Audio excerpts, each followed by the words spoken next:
Hi again, everybody. Welcome into the Cross Country Mortgage Campus here in Berea. This is the best podcast available, and Jason Gibbs with you. We're going through our draft class and happy to be joined by our fifth-round pick, Jamari Thrash from Louisville by way of Georgia State. I want to give a lot of credit to Georgia State because I feel like they got you to that next level. So when you got to Louisville, you were able to showcase everything in a Power 5 type conference. Yes, Let's start there and your journey through from Georgia. Mm-hmm. You had a number of offers for colleges. Why Georgia State? Georgia State always just kept in touch with me. To be honest, I had the best relationship with them. They came to my school every Friday. They never missed a game. They even came to my basketball games, and they was right up the road. They was an hour away. So I just feel like I just had a great relationship with the coaches there. So at Georgia State, you have a good relationship. You go there. What were your goals going into college? My goal going into college really just go out and just be myself. When I got there, my freshman year I played probably like 2 or 3 games, but I redshirted. So after that, I just wanted to take time, build my body, learn more, and just study the game. So did you have a chance to leave earlier, or did you wait until after your 4 years at Georgia State?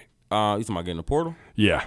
I think Nah. Okay. Actually, the year that I blew up, well, the year that my best year I had there, I actually had the 2 guys that were ahead of me all those following years. They actually left, so that's what kind of led me to stay. Gotcha. So at Georgia State, is there a memorable moment that stands out to you? Probably when we beat Tennessee. I was a freshman, so I didn't play that game, but just being there, being on the sidelines, and it just got loud. Like probably the loudest game I played in was probably Auburn when they blocked the kick, and then I swear to God I felt the ground shake. Like I ain't never been in a stadium that loud. Auburn got loud, but that was probably my biggest or my best memory. Probably when we played Tennessee and we beat them. All right, so you have a very good career. Number one, you were a great high school player. Mm-hmm. You go on to Georgia State. You have a lot of success. Transfer portal after 4 years. You end up at Louisville. What made you decide on Louisville? Well, to be honest with you, I got in the portal kind of late because I was going to stay. I was going to stay at Georgia State, but I talked to my parents, and, they just felt like that was the right decision for me to make. So when I got in the portal on a Thursday, and it closed on a Sunday. So I had a short window to, choose my school. So once I got in the portal on that Thursday, I went to work. I had a job, so I was going to work. My phone was blowing up. So I just had to take time out of my job and go answer phone calls, talk to different coaches. So I went to Auburn first. Auburn is only like an hour away from my hometown. I was an Auburn fan. Gotcha. So I went to Auburn. Things didn't really go right with the academics. So I went to Louisville on that Friday. And stayed all the way until Sunday. And so when I went to Louisville, went to a basketball game with Coach Braun. And the fans were coming up to Brown, telling them how excited they were about him coming back. And over time, I'm learning a lot. I'm picking up information. So I didn't know Coach Brown was from Louisville. I didn't know he played there. I didn't know his brother played there. Like, he's got real history there, like him and his family. So just over time, I started hearing stuff and started picking up on a lot of stuff. And it just felt right. And just seeing what he did for Charlie Jones the year before and knowing I played the same position as Charlie Jones, it just made a lot of sense for me to go there. What was the best part of Louisville not necessarily affiliated with football? Probably the community. When I got there, and that's another thing that made me go there as well, it reminded me of my hometown a lot. So when I got there, I was just able to fit in with the community, fan base, and just everybody there. So, yeah, probably the community. Okay. So you work your way through. You go to Louisville. You have a lot of success and also having a lot of success while dealing with a hand injury. Mm-hmm. How tough was that mentally, physically, and how do you think that made you a better football player at the end of the day? I never missed a game ever in my life. Until I broke my hand, and I still played. I came back the following week and played, and I think the week after that I skipped the game.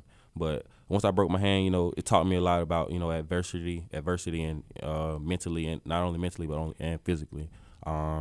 So I'm practicing. I got this big thick pad in my glove. I'm trying to catch, but I can't catch the ball. So and nobody's hard on me. Nobody's harder on me than myself. So if I drop a ball, I'm hard on myself. But I also had to take the time. I had to tell myself, like, man, you just had surgery yesterday. Like I had surgery. I had emergency surgery Sunday. Came back to practice on like Tuesday.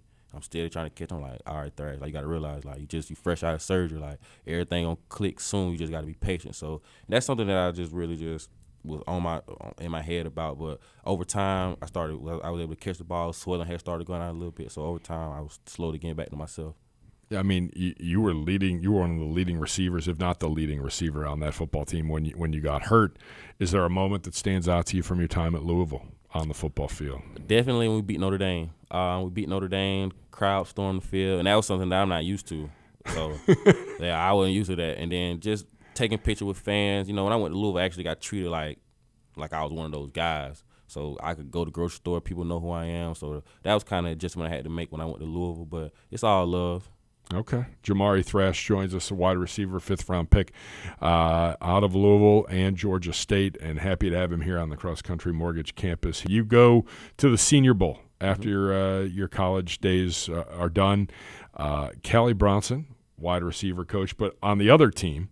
But someone saw something in you at the Senior Bowl, and this Browns regime has done a great job year in and year out of finding talent at the Senior Bowl every year to draft, whether it's on day 2, whether it's on day 3.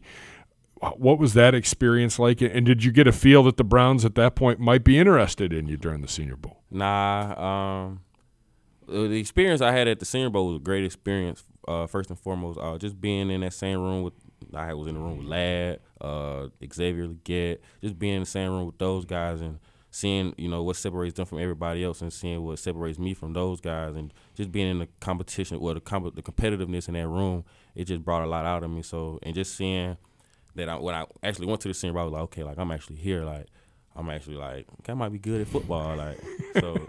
I think you were pretty good before that. So when I got there, that kind of solidified me. I feel like that kind of solidified me as, you know, I'm actually pretty good at football. So just being in the same room with those guys and just learning different things from them and different things, because I think Coach Brown was our head coach from New England. Yep. So he was our head coach. So just being there, pretty good coach to learn from too. So just learning different schemes and being able to show my versatility, it helped me a lot throughout this process. All right. So when was your first interaction with the Browns? Probably the combine. Okay. All right. Did you meet with them in the booth? What was that interview process like? What was that whole interview like? Those are pretty intense sessions. Yeah, I just went in. I was just being myself. Coach O'Shea actually did my interview. He actually drove a couple plays, had me spit a lot of football knowledge back to him, and so he wanted to see how fast I retained a lot of information. So I just went in there with just being myself and just was able to talk ball with Coach. And that translates into rookie minicamp weekend, obviously. Yeah, and I'll ask you real quick about the draft in just a moment. But I watched something from Dan Orlovsky from ESPN, and he pulls out his rookie minicamp playbook, or you know the playbook that they were given. It was Kyle Shanahan's from the Houston Texans in like 2007. And he's like, you know, the amount of things that get thrown at you rookie minicamp weekend, because it's all designed to see how much you can retain and how quickly you can retain it and take it to the football field. Have you noticed that here in your first couple days? Yeah, yes, sir. Right now they got me playing. They got me doing a lot of moving around. So, and Coach Osei showed me. He's told me I'm doing a pretty good job of, you know, retaining a lot of information and handling it. So, yeah, I think I'm doing a pretty good job of it so far. Good. Glad to hear it. The draft call. Where were you? What was going on in your house? And what was it like? I was just sitting there waiting on my phone call. I thought I was gonna get picked early. So the first round, they took 7 receivers in the first round. So I'm like, okay, I could possibly go third. I wasn't thinking so. I was thinking third. I didn't get picked third, and so now I was in Atlanta too. But matter of fact, I was in Atlanta, family, friends around. So we just sitting there waiting. And what's so crazy? I was showing my brother, because my agent came to me. He was like, all right, look, like these next 5 teams, they could possibly grab a receiver. And my name was on the board next. Well, I was like on NFL Network, I was like one of the best available receivers. So it was New England was on the board. It was Cleveland, like the Panthers, Dallas, and somebody else. So I'm actually showing my brother. Like the list. I'm like, all right, I can get picked up by one of these teams. As soon as I showed him Cleveland, it was something Ohio. It was something Ohio number. Right. So I answered. I'm like, hello. He's like, hey, this is the Cleveland Browns. We finna FaceTime. I'm like, cool. So I go upstairs. I'm trying to grab my hat. I'm talking to Mr. Berry on the phone. He's like, yeah, man, we finna select you with in the 5th round. So I'm looking for my hat and grabbing my hat. So I tell my people, like, yeah, it's Cleveland. So now we're just waiting on the pop up on the TV. It's weird because you know before it happens. Mm-hmm. So it's like you're already excited, but you got to kind of hide the excitement a little Mm-hmm. bit. But that moment, I'm sure, when it comes up on the TV for you and your family, is something you're never going to forget. Yeah, and it's super surreal because, like me, I'm a real laid-back kind of guy. Like, I don't really show a lot of emotion. So, you know, once I got my name called, it didn't really hit me yet. It didn't really hit me until I got up here that I'm actually in the NFL. So, Yeah. So really, I just really trying to take everything a day at a time.